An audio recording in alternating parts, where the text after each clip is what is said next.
Hello everyone, how are you? We hope you all are okay. So let's start our class 6 and subject English. Okay?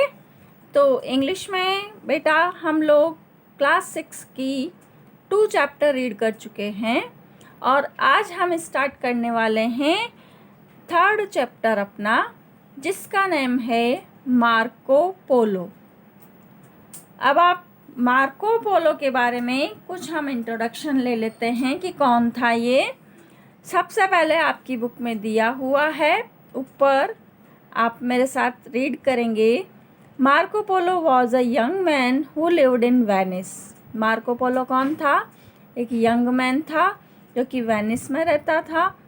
He belong to a family of merchants. वो एक merchant family को से belong करता था, यानी कि उनकी family के जितने भी लोग थे वो मर्चेंट थे, व्यापारी थे। He made a journey to China with his father and uncle. उसने अपने फादर और अंकल के साथ चाइना की जर्नी की, चाइना की यात्रा की। And read and enjoy this story. आइए हम इस स्टोरी को रीड करते हैं और एन्जॉय करते हैं। एक एडवेंचर मर्चेंट था ये, जिसने कि कई प्लेसेस की, कई स्थानों की यात्राएं की, एडवेंचर किया और सी रूट के ज़रिए एंड लैंड रूट के ज़रिए इसने अपनी ट्रैवलिंग की। ओके, तो हम स्टार्ट करते हैं हमारा चैप्टर।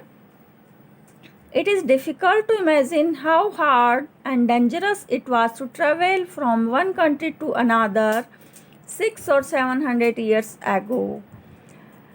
हम जानते हैं it is difficult to imagine, ये कल्पना करना बड़ा डिफ़िकल्ट है, बड़ा कठिन है कि how hard and dangerous it was, वो कितना डेंजरस और कितना हार्ड होता होगा कि ट्रैवल करना एक कंट्री से दूसरे कंट्री में कितने ईयर्स बिफोर, 700 और 600 ईयर्स बिफोर, यानी आज से 600 और 700 साल पहले एक कंट्री से दूसरे कंट्री में ट्रैवल करना कितना डेंजरस और कितना हार्ड होता होगा। उस समय कोई ट्रांसपोर्टेशन भी नहीं हुआ करता था। लोग कई मंथ तक और कई ईयर्स तक अपनी ट्रैवलिंग करते रहते थे। Man had to travel mainly by overland routes, और आदमी केवल ओवरलैंड रूट से ही ट्रेवल करते थे। अदर कोई रूट नहीं हुआ करता था, केवल ज़मीन से ही अपनी यात्राएं करते थे। सड़कें नहीं हुआ करती थी, और जहाँ भी उन्हें कोई स्थान या रास्ता या पाथ नज़र आता था उस पर चल पड़ते थे। They had to move slowly as and when they got the chance. वो धीरे धीरे अपनी यात्राएं जारी रखते थे। Villages and towns were far apart. Villages और जो टाउन्स थे वो बहुत दूर दूर हुआ करते थे। Many persons died on the way for lack of food and water. और जो ट्रैवलिंग होती थी, उनकी जो यात्राएं होती थी, उन यात्राओं के दौरान कई पर्सन्स तो क्या हो जाते थे, डाइड हो जाते थे अपने वे में ही, अपने रास्ते में ही। किस कारण से? Lack of food and water, क्योंकि पानी और भोजन की कमी हो जाती थी, मिलता नहीं था रास्ते में, और जो साथ में लेके चलते थे वो भी फिनिश हो जाता था। आज की तरह कोई फैसिलिटी थोड़ी थी कि आप रोड पर हर जगह कहीं शॉप या रेस्टोरेंट मिल जाए। उस समय तो बहुत समय पहले, 700 ईयर्स बिफोर, ना कोई शॉप्स, ना कोई रास्ते, ना कोई सड़कें, बस उनको चलते ही जाना था। तो पानी और भोजन की कमी से कई लोग रास्ते में ही मर जाते थे। People had to travel with large parties और caravans as they were called. People जो यात्रा करते थे, जो ट्रैवल करते थे, वो लार्ज पार्टीज़ में, यानी बहुत सारे लोग होते थे, एक समूह होता था उनका, जिसको कि क्या कहा जाता था, कारवांस, यानी समूह में यात्राएं करते थे, जिसको हम कारवांस कहते थे। Otherwise they could get lost. और अगर वो कारवां में नहीं चलते थे, समूह में नहीं चलते थे, तो वो गेट लॉस्ट हो जाते थे, खो जाते थे। या कई रोबर्स होते थे तो वो उनको लूट लेते थे।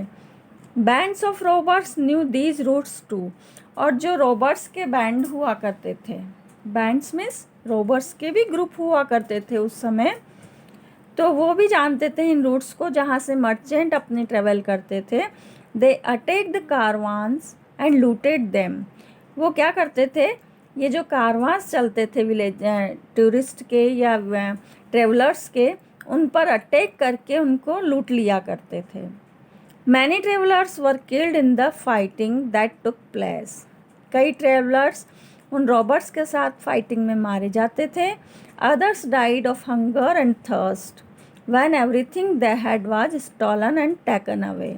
और जो बचते थे वो क्या, उनके साथ क्या होता था, वो हंगर और थर्स्ट के मारे यानी भूख और प्यास के मारे वो भी डाइड हो जाते थे, मर जाते थे, क्योंकि जो एवरीथिंग जो होती थी उनके पास की हर वस्तु वो उन रॉबर्स के द्वारा चुरा ली जाती थी और वो रॉबर्स उनको लूट करके ले जाते थे। नेक्स्ट पैराग्राफ है अपना, traveling was so dangerous in those days that hardly anyone who went on a long journey was sure of getting back home alive. उस समय ट्रैवलिंग बहुत डेंजरस हुआ करती थी उन दिनों में, क्योंकि ये माना जाता था कि hardly anyone who went on a long journey, जो कोई लंबे जर्नी पर जाता था, कोई लंबे सफ़र पे या लंबी यात्रा पर जाता था, तो ये श्योर नहीं था कि वो लौट कर वापस घर भी आएगा। Only persons of great courage could dare undertake long journeys which led them into strange lands and sometimes took years to complete. केवल ऐसे पर्सन्स जो ग्रेट करेज रखा करते थे, यानी जिनके पास साहस हुआ करता था, वही इस तरह का साहस करते थे इतनी लॉन्ग जर्नी करने का, जो कि अंडरटेक करते थे इसी जर्नीज़ को, और स्ट्रेंज लैंड्स पर वो जाते थे, और कभी कभी तो उन्हें अपनी जर्नी कंप्लीट करने में कई इयर्स भी लग जाते थे। In the 30th century Europe valued its, 30th century में यूरोप में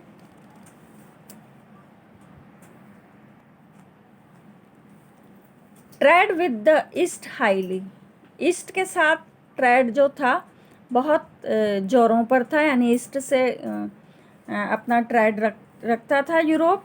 India and China were believe to be rich beyond dreams. India और चाइना भी बियॉन्ड ड्रीम था उनका, एक इमेजिनेशन था उनके साथ कि वो भी रिच बने यूरोप के साथ ट्रेड करके।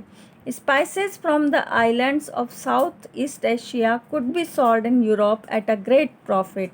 और जो आइलैंड्स से, साउथ ईस्ट एशिया के जो आइलैंड्स थे, उनसे जो स्पाइसेस क्रिएट होता था, स्पाइसेस बनता था, वो बेचा जा सकता था यूरोप में बड़े प्रॉफिट के साथ। तो इस तरह का ट्रेड हमारा यूरोप से बना हुआ था। Marco Polo was a young man who lived in Venice. Marco Polo कौन था? एक यंग मैन था जो कि वेनिस में रहता था। He belong to a family of rich merchants and the city of Venice was the greatest center in Europe of trade with the East. Europe में जो वेनिस सिटी थी वो ग्रेटेस्ट सेंटर थी ट्रेड का Europe में, और वह भी एक अच्छी रिच फैमिली से बिलोंग करता था जो कि मर्चेंट फैमिली थी। मार्को पोलो भी इस रिच फैमिली से बिलोंग करता था। In 1271 17 years old Marco Polo, 1271 में मार्को पोलो 17 ईयर्स का था। Started on a journey to China then known as Cathay. उसने एक जर्नी स्टार्ट की चाइना के लिए जिसको कि कैथे नाम दिया गया। With Nicco Polo his father. किसके साथ की उसने ये जर्नी? निक्को पोलो जो कि उसके फादर थे, एंड मैफे पोलो हिज अंकल, और अपने अंकल के साथ जिनका कि नेम मैफे पोलो था। They travelled from Venice to Asia Minor. उन्होंने ट्रेवल किया वेनिस से एशिया माइनर तक। Then cross the Black Sea into the Crimea. फिर उन्होंने ब्लैक सी को क्रॉस किया क्रीमिया से। From there they met their journey across the desert of Persia. वहाँ से उन्होंने अपनी जर्नी स्टार्ट की और पर्शिया के डेजर्ट्स को अक्रॉस किया, पार किया। And Afghanistan to the highland of the पामीर्स।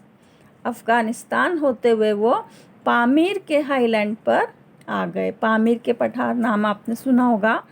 Then they crossed the Great Gobi Desert. और फिर उन्होंने एक बड़े गोबी डेजर्ट को क्रॉस किया। And reached Peking. और कहाँ पर पहुँच गए? पीकिंग पहुँच गए। The journey took 4 years। इस जर्नी में उनको कितने वर्ष लगे? 4 years। 4 years कंप्लीट हो गए इस जर्नी में उनके। To us this seems a very long time for a journey. हमें ऐसा दिखेगा या हम ऐसा महसूस करेंगे कि किसी भी जर्नी के लिए ये बहुत ही लंबा समय था। बट इन दोज डेज, लेकिन उस समय, people probably thought themselves lucky. लोग जो थे संभवतया अपने आप को लकी मानते होंगे। That they were able to get anywhere at all, कि वो हर जगह एबल हो गए पहुंचने में। There were many cases of travellers killed on the way और captured and sold as slaves. क्योंकि वो बहुत लकी थे, क्योंकि देयर वर उस समय कई ऐसे केसेस होते थे ट्रेवलर्स के साथ कि उन्हें मार दिया जाता था रास्ते में ही, या फिर कैप्चर करके उन्हें सोल्ड कर दिया जाता था, बेच दिया जाता था स्लेव्स के रूप में, दास के रूप में उन्हें बेच दिया जाता था। तो ये बहुत लकी थे Marco polo and his uncle and father, जो कि साथ में जर्नी कर रहे थे। अब नेक्स्ट पैराग्राफ आता है अपना, the Polos went to the court of Kublai Khan. कहाँ पहुँचे वो? पेकिंग पहुँच चुके थे, तो वो कहाँ गए? कुबलाई खान के कोर्ट में गए, दरबार में गए। A grandson of the famous Mongol invader. वो कौन था? एक मंगोल इन्वेडर का ग्रैंडसन था, Genghis Khan. He was the ruler of vast empire with its capital in Peking. वो एक बड़ी एम्पायर का रूलर था जिसकी कि उसने कैपिटल पेकिंग को बनाया हुआ था। Kublai Khan received the travellers with great kindness. Kublai Khan ने उन ट्रेवलर्स को बहुत ही काइंडनेस के साथ, बहुत ही दयालुता के साथ, बहुत हर्ष के साथ उनको रिसीव किया, यानी उनका स्वागत किया। Nicco and Maffeo had already made a trip to China some years ago. Nicco और मैफो, जो उनके फादर और अंकल थे मार्को पोलो के, वो उन्होंने ऑलरेडी पहले भी एक ट्रिप कर चुकी थी चाइना की, some years ago, and were known to the emperor. वो एम्परर को भी जानते थे। Marco Polo set himself the task of learning the Mongol language. मार्को पोलो ने अपने आप में एक टास्क लिया कि उसको मंगोल लैंग्वेज सीखनी थी।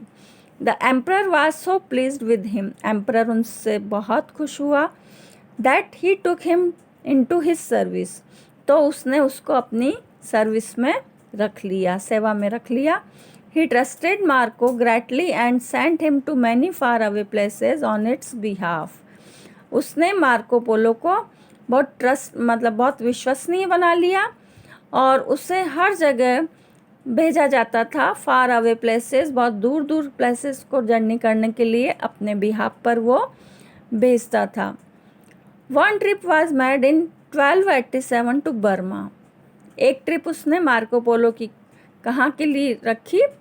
1287 में बर्मा के लिए। And another some time later to Ceylon. और कुछ समय बाद एक ट्रिप उसने मार्को पोलो की सीलोन के लिए रखी। The trip to Ceylon was undertaken to bring the sacred tooth of the Buddha for the emperor.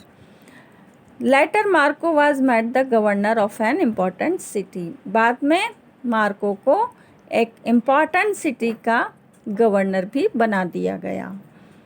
तो इस तरह से मार्को पोलो को गवर्नर बना दिया गया। इन 1290, 15 years after coming to Peking, Marco Polo asked the emperor's permission to go back home.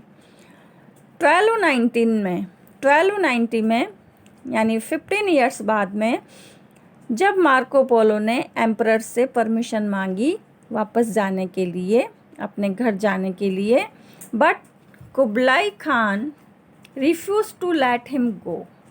Kublai Khan ने उसको वापस लौटने से मना कर दिया। A lucky chance however helped him.